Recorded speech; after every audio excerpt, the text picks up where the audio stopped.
The problem of the peculiar will. It was upon a raw and foggy November evening that the singular affair of the Conk Singleton Forgery first came to our attention. The yellow, swirling vapours of a London pea super had crept into our sitting room at 221B Baker Street, blurring the familiar outlines of the chemical bench and the violin case, until they seemed but phantoms in the gaslight. I had been attempting to lose myself in a particularly lurid account of a frontier skirmish, but the oppressive gloom, coupled with the intermittent drip of moisture from the window frame, had rendered concentration impossible. My friend, Mr. Sherlock Holmes, was in one of his most trying moods. For 2 days he had uttered scarcely a word, alternating between long, mournful improvisations upon his violin and reclining upon the sofa with his eyes closed, his long, thin fingers steepled together in a state of the most profound mental abstraction. I knew from long experience that such periods of intense ennui were but the prelude to some new and energetic pursuit of his chosen profession, as a becalmed ocean awaits the coming storm. His mind, like a first-class engine, was designed for speed and power. To deprive it of its work was to risk its own self-consuming friction. "Watson," he remarked so suddenly that I started in my chair, "the criminal classes of this great city are in a truly deplorable state of lethargy. One might think that the perpetual fog had dampened not only the streets, but the very spirit of enterprise amongst our malefactors. When the most stimulating headline in the morning paper concerns the theft of a prize-winning marrow from a suburban allotment, it is a sad day for the art of detection." Before I could frame a reply to this characteristic lament, Mrs. Hudson entered, bearing a card upon a silver salver.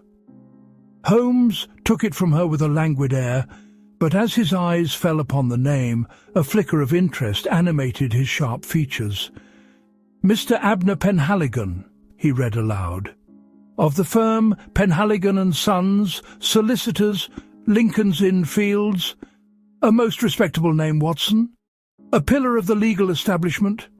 What could bring such a man to my door? Show him up, Mrs. Hudson." Our visitor, when he was ushered in, proved to be a man whose very appearance bespoke tradition and gravitas. He was of middle height, stoutly built, with a florid complexion and a fringe of white hair that lent him a venerable air. He was dressed in a sober, well-cut suit of black broadcloth, and the weighty gold chain, looped across his waistcoat, spoke of quiet prosperity. He bowed stiffly, his gaze sweeping the room and taking in its unorthodox clutter with an expression of faint, professional disapproval. "Mr. Sherlock Holmes?" he inquired, his voice a dry rustle, like parchment leaves turning. My friend inclined his head. "Pray take the armchair, Mr. Penhaligon," he said, gesturing towards the seat opposite his own. "This is my friend and colleague Dr. Watson, in whom you may place the utmost confidence." Our client seated himself upon the edge of the chair, placing a handsome leather portfolio upon his knees. He seemed to be a man who weighed his words as carefully as a goldsmith weighs his dust. "Mr. Holmes," he began, "I have come to you on a matter of the most extreme delicacy and importance. It concerns the last will and testament of my late client, Lord Greville Singleton, who passed from this world 1 month ago." "The shipping magnate," Holmes murmured, his eyes half closed, "amassed an immense fortune in the Far East trade. Died at his estate in Surrey, 72 years of age, reputed to be a man of eccentric habits but sound business sense. Pray continue." Mr. Penhaligon blinked, evidently taken aback by Holmes's swift summary. "You are remarkably well informed, sir. Indeed, that is the man. For 20 years our firm has held his will, a document clear and unequivocal in its intentions. His entire estate, amounting to a sum in excess of £500,000, was to pass to his sole surviving relative, his nephew, Mr. Algernon Singleton, a quiet, scholarly young man of unimpeachable character." "And now?" prompted Holmes, his lethargy vanished, replaced by an alert stillness. The solicitor's face clouded over. "And now, Mr. Holmes, a second will has appeared. It was delivered to my office by post 3 weeks after his lordship's demise. It is dated a mere 2 days before his death and purports to be his final testament.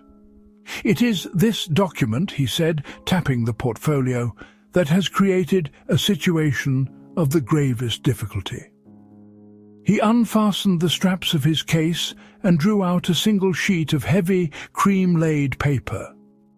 He handled it with the reverence and caution due to a sacred relic, or perhaps a venomous snake, and laid it upon the table between us. "This new will," he said, his voice dropping, "revokes all previous testaments. It leaves a few minor bequests to the servants, but the entirety of the vast Singleton fortune, the London house, the Surrey estate, the shares, the investments, everything, is bequeathed to a single individual. And that individual is not Mr. Algernon Singleton," I ventured. "No, Doctor," replied the solicitor grimly. "The beneficiary is a man of whom neither I, nor the family, nor any of his lordship's acquaintances have ever heard. A man by the name of Mr. Conk Singleton." Holmes and I exchanged a glance. The name was so bizarre, so utterly outlandish, that it seemed to belong more to the pages of a comical novel than to a solemn legal document. "Conk Singleton?" Holmes repeated, savouring the syllables. "A most singular appellation. And the document itself? What is your professional opinion of it, Mr. Penhaligon?" "That, sir, is the crux of the problem. By all appearances it is perfectly valid. It is written upon his lordship's personal stationery. The 2 witnesses are the butler Jennings and the head housekeeper, Mrs. Davies, both of whom have served the family for decades. They have sworn that they were called to the study, that his lordship asked them to witness his signature, and that they did so. They saw him affix his name to the paper, though they were not, of course, privy to its contents." "And the signature?" asked Holmes, leaning forward, his eyes gleaming with professional zeal. "The signature," Mr. Penhaligon said, with a sigh of profound frustration, "is, to my eye and to the eye of every expert who has thus far examined it, the genuine and indisputable signature of Lord Greville Singleton. There is no tremor, no hesitation, no sign of tracing or freehand forgery. It is his signature. And yet I am as certain as I am of my own existence that he never intended to sign such a document. It is a forgery, Mr. Holmes, but a forgery of a kind I have never before encountered. It is a forgery by magic." Holmes gave a dry chuckle. "I have not yet had to add supernaturalism to my list of specialities, Mr. Penhaligon. Let us, for the moment, confine ourselves to the natural world. May I examine the will?" He took the document and carried it over to the lamp. For a full quarter of an hour silence reigned in the room, broken only by the crackle of the fire and the muffled roar of the London traffic. Holmes scrutinized the paper from every angle.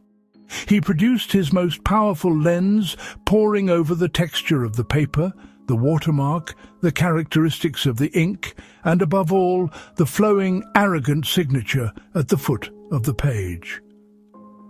Finally, he returned to his chair, a look of intense concentration upon his face.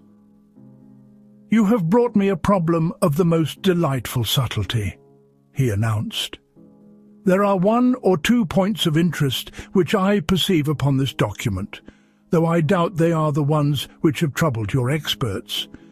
Tell me, Mr. Penhaligon, what was the state of his lordship's health in his final days?" "He was much weakened by a severe cardiac condition," the solicitor replied. "His physician, Dr. Armitage, was in constant attendance, but his mind, I am assured by all, remained as sharp as ever." "And his habits? Was he a man of routine?" "To a fault, Mr. Holmes. He lived his life by the clock.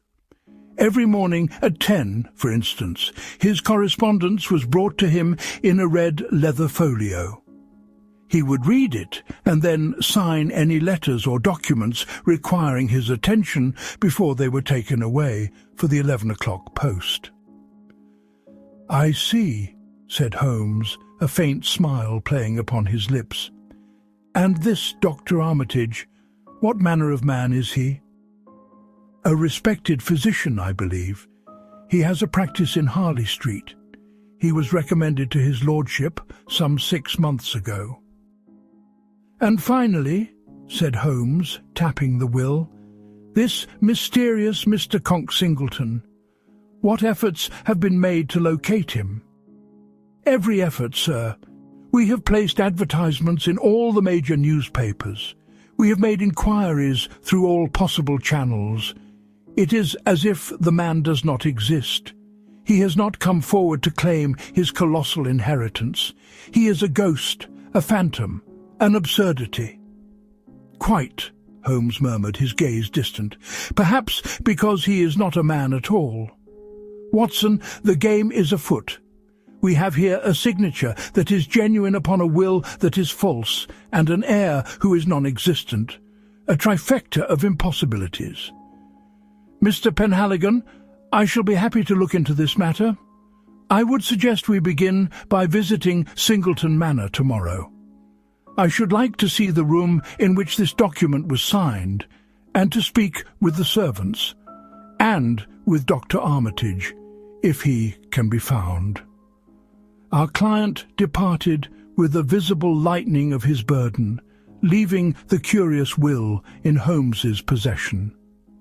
As the door closed behind him, Holmes sprang from his chair and began to pace the room with restless energy, the fog of his ennui entirely burned away by the fires of a new problem. "Watson!" he cried, his voice sharp with excitement. "Did you observe the paper?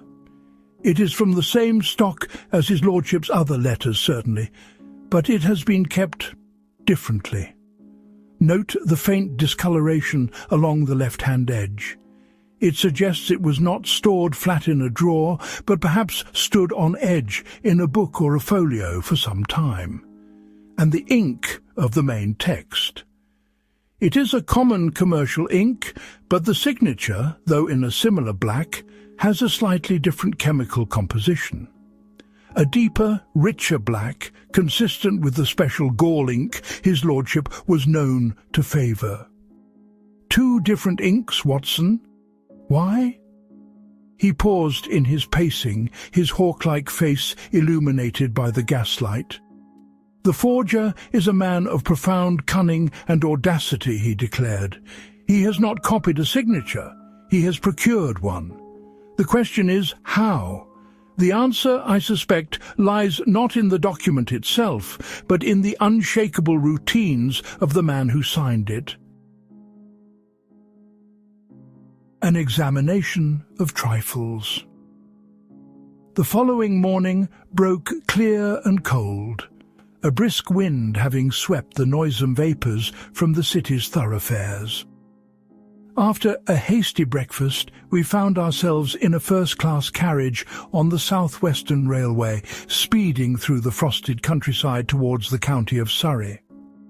Holmes had brought with him the contentious will, and he spent the journey subjecting it to further minute examination with his lens, making occasional notes in his pocketbook, but offering no further commentary on his deductions of the previous night. Singleton Manor was a formidable pile of grey stone, a gloomy Tudor mansion set amidst a vast and meticulously manicured park. A chill seemed to hang about the place that had little to do with the autumn air, the unmistakable chill of a house of mourning, where life is hushed and footsteps echo with undue solemnity. We were met at the door by the butler Jennings, a tall, cadaverous man with a face so long and mournful that he might have been employed as a professional mute at the most expensive of funerals. He was one of the witnesses to the will, and Holmes observed him with a keen, searching gaze as he led us through a great dark hall to the late master's study. The study was much as Lord Singleton had left it. It was a grand, book-lined room, dominated by a massive mahogany desk that stood before a tall, mullioned window overlooking the grounds. The air was thick with the scent of old leather and beeswax. It was a room that spoke of wealth, power, and a lifetime of methodical work. "This is where it happened, Jennings?" Holmes asked, his voice soft. "Yes, sir. His lordship was seated right there, in that very chair," the butler replied, his tone hushed. "He rang the bell for me and Mrs. Davies.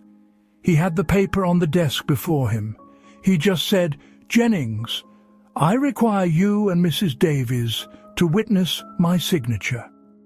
Then he signed it, and we signed below. That was all, sir." "You did not see the content of the document?" "Oh, no, sir. It was not our place. It was folded in such a way that only the lower portion was visible." "Folded?" Holmes repeated, his eyes glinting. "Show me." The butler took a sheet of paper from the desk and demonstrated, folding it in thirds so that only the bottom section, where the signatures would be, was exposed. Holmes nodded slowly. "Thank you, Jennings. That is most illuminating. Now, tell me about this Dr. Armitage. He was here on that day?" "He was, sir. He came every day for the last fortnight of his lordship's life. He would see his lordship for half an hour in the morning after the post had arrived." "And did he ever bring documents for his lordship to sign? Prescriptions? Medical forms?" The butler hesitated, a flicker of uncertainty crossing his lugubrious features.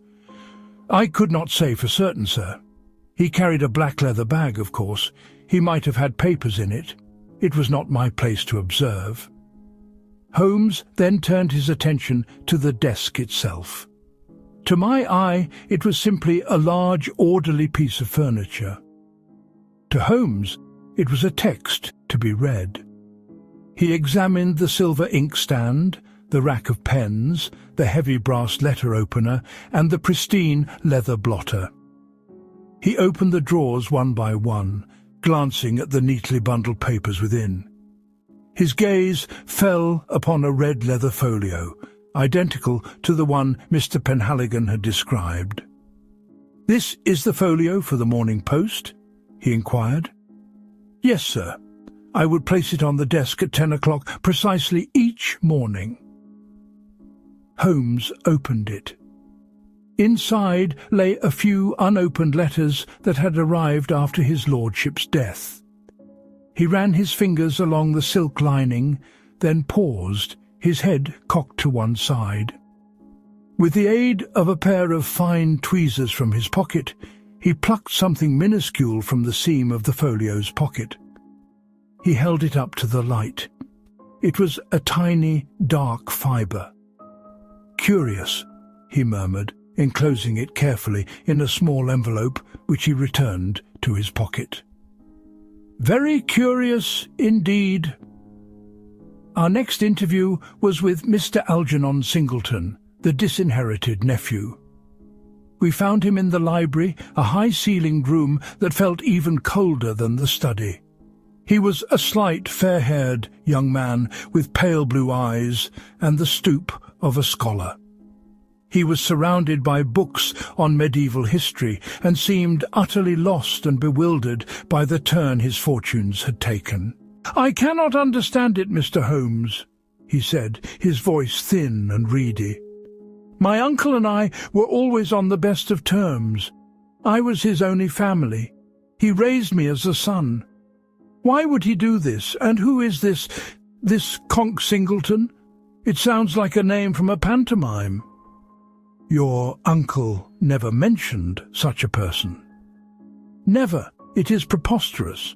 The man must be an impostor, a charlatan who took advantage of my uncle in his final, weakened state." "And yet the signature is genuine," Holmes observed gently. "Then it was obtained by some devilish trickery," the young man cried, a flash of spirit enlivening his pallid features. "My uncle was a man of honour. He would never have cast me aside for a stranger. This will is a lie, Mr. Holmes, whatever the experts may say." As we took our leave of the manor, I confessed to Holmes that my sympathies lay entirely with the young man. "He seems a decent fellow, Holmes. It is a monstrous injustice." "It is certainly a monstrous puzzle," Holmes replied, his expression unreadable. "And a puzzle is a far more interesting thing than an injustice. The latter is commonplace, the former is a rarity. Did you notice, Watson, the state of the pens on his lordship's desk?" "I saw a rack of them," I answered. "They seemed clean enough." "Precisely. Too clean. For a man who favoured a heavy staining gall ink, one would expect to see some residue. Yet the nibs were pristine, as if they had been recently and thoroughly washed. And then there is the matter of Dr. Armitage, a daily visitor, a man with a black bag full of possibilities, a man present on the very day the will was signed. We must pay a call on this physician without delay." Dr. Armitage's rooms in Harley Street were the epitome of medical success. The carpets were thick, the furniture was polished, and an air of hushed, expensive confidence pervaded the premises. The doctor himself was a man who matched his surroundings. He was tall, with a handsome, commanding presence, a neatly trimmed black beard, and dark, intelligent eyes that met yours with an unflinching gaze. He expressed polite surprise at our visit, but showed no sign of discomposure. "Lord Singleton's will," he said, a note of carefully modulated sympathy in his rich baritone voice. "A sad business. A very sad business indeed. The nephew is quite distraught, I imagine." "You were with his lordship on the day the will was signed, Doctor," Holmes stated, fixing him with his piercing stare. "I was. I paid my usual morning call. He was weak, of course, but his mind was perfectly clear, lucid, I would say." "Did you notice anything unusual about his demeanour?" "No. He was perhaps a little more quiet than usual, preoccupied. But that was to be expected, given his condition. Did you, by any chance, present him with any papers to sign that day?"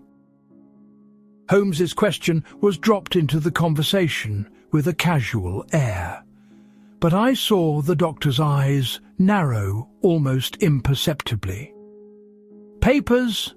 I may have had him sign a consent form for a new course of treatment, or a receipt for some medicines. I assure you, it would have been nothing more than routine medical paperwork." "And you placed it before him yourself?" "I would have, yes. I would have placed it in the folio with his other morning correspondence, as was the custom. He disliked having his routines disturbed." "I see," said Holmes, rising to his feet. "Thank you for your time, Doctor. You have been most helpful." As we descended the steps into the bustling London street, I turned to my friend. "Well, Holmes, what did you make of him? He seems a model of professional rectitude." "He has a very fine dark wool coat, Watson," Holmes replied enigmatically. "And he is a man who does not like to have his routines disturbed either. He answered my questions, but he told us nothing. And yet, I fancy, he told us everything." He hailed a passing hansom. "To the nearest telegraph office, cabby? I have an inquiry to make of a former colleague at St. Bart's. I want to know everything there is to know about Dr. Armitage's career, from his student days to the present. I have a theory, Watson, a mere wisp of a theory. But if it is correct, it will explain the pristine pens, the folded paper, the 2 inks, and perhaps even the absurd name of our phantom heir." The elusive Mr. Conk. The next few days were spent in a frustrating state of inaction for my part, though Holmes was a whirlwind of quiet, focused activity. He dispatched a veritable flood of telegrams and spent many hours away from our rooms, returning late at night with his coat spattered with mud and a look of grim satisfaction on his face. He had, I knew, set his network of street Arabs, the Baker Street irregulars, upon the task of making enquiries in every corner of the city for any man bearing the name Conk Singleton, but their efforts proved entirely fruitless. The advertisements placed by Mr. Penhaligon likewise yielded nothing but a handful of obvious opportunists and madmen. Mr. Conk Singleton remained as stubbornly incorporeal as a figure in a dream. Holmes, however, seemed undismayed by this lack of progress. "It is what I expected, Watson," he remarked one evening as he stood before the fire, filling his cherrywood pipe. "We are hunting a ghost of our own creation. The name is not a name, it is a clue. It is a signpost, deliberately planted by the culprit, pointing away from himself. The forger's vanity, his little touch of intellectual arrogance, will be his downfall. He believes he has created an insoluble puzzle, and in that belief he has handed us the key." His inquiries into the life of Dr. Armitage, however, were beginning to bear fruit. A reply came from his contact at the hospital, a thick envelope which Holmes tore open with eager fingers. He read the enclosed letter with a series of satisfied grunts. "Listen to this, Watson. Armitage was a brilliant student, but a man known for his unorthodox interests. He dabbled in all manner of fringe sciences, graphology, mesmerism, and most interestingly, phrenology." "Phrenology," I exclaimed, "the study of the bumps on a man's head? Surely that was discredited years ago." "Thoroughly discredited as a science, but fascinating as an insight into a certain type of mind, the type that seeks esoteric knowledge and believes itself superior to the common herd. Our Dr. Armitage, it seems, authored a paper for a university society, a rather obscure monograph entitled "On the Significance of the Conchal Angle in the Prognosis of Criminal Degeneracy." He looked at me expectantly. I could only stare back at him in bewilderment. "The conchal angle, Watson.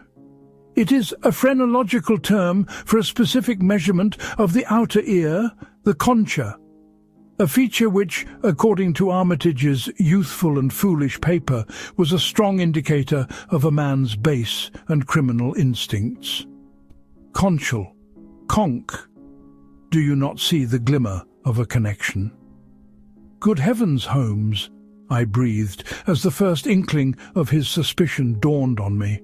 "You think he named the heir after a piece of pseudo-scientific jargon?"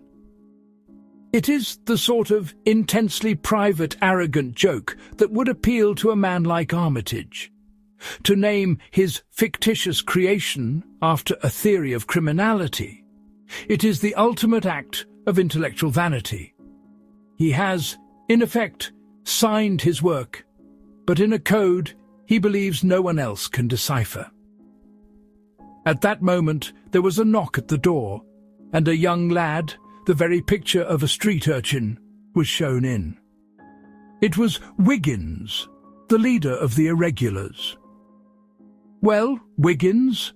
Holmes asked. "Nothing on Mr. Conk, Mr. Holmes," the boy reported, twisting his cap in his hands. "But we found out something about that doctor you was asking after. He's a gambler, sir.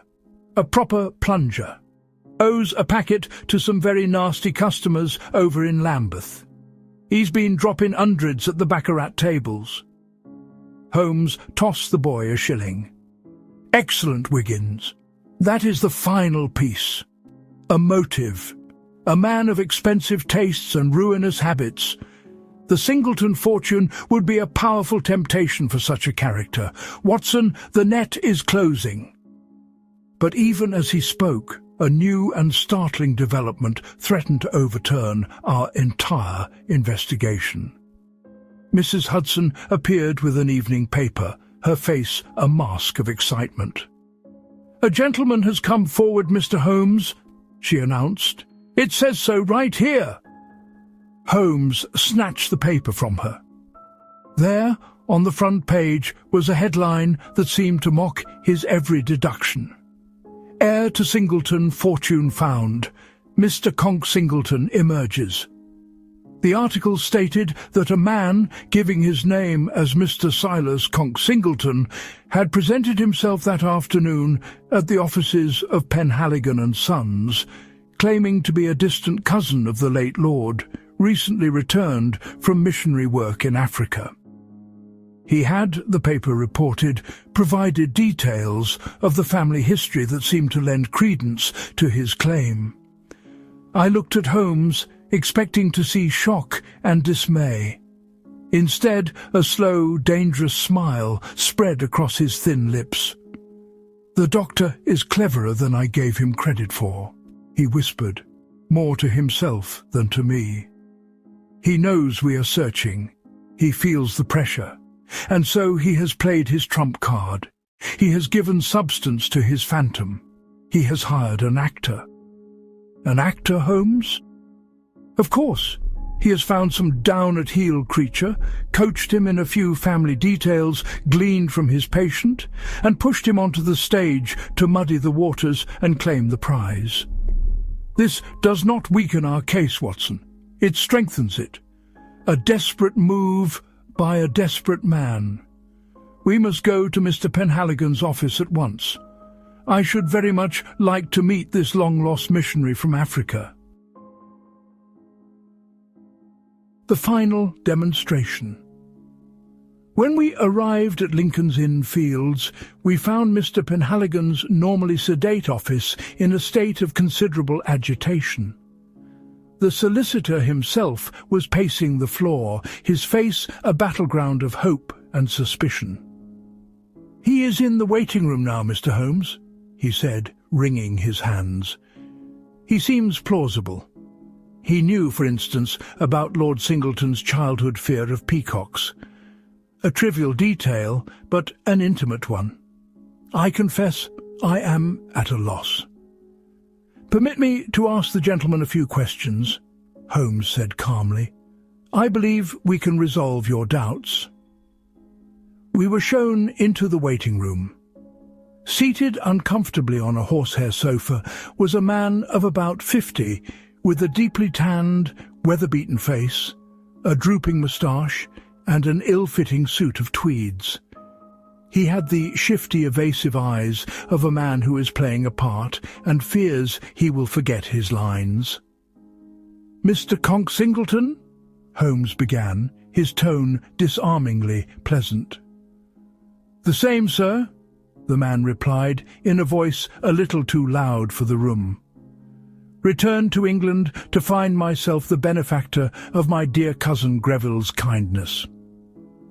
Your work in Africa must have been most trying, Holmes continued smoothly. Tell me, which region were you in? The Congo Basin, perhaps, or was it the territories of the Maasai? The man hesitated for a fraction of a second. The Congo, sir. Yes, a savage place. Indeed, and the native dialects are notoriously difficult. I imagine you became quite fluent. Could you, for instance, tell me the Swahili word for forgery? The man's tan seemed to pale beneath its weathered surface. He stared at Holmes, his mouth slightly agape. I was not in a Swahili-speaking region, he stammered. No? Then perhaps you could show me your hands. Holmes pressed, his voice suddenly as sharp and cold as steel. Instinctively, the man thrust his hands behind his back. But it was too late. I, too, had seen them. The fingers were stained with ink, and the nails, far from being the worn and broken remnants of a man who had toiled in the African bush, were buffed and manicured. The hands of a scrivener or a legal clerk, Holmes declared, not a missionary.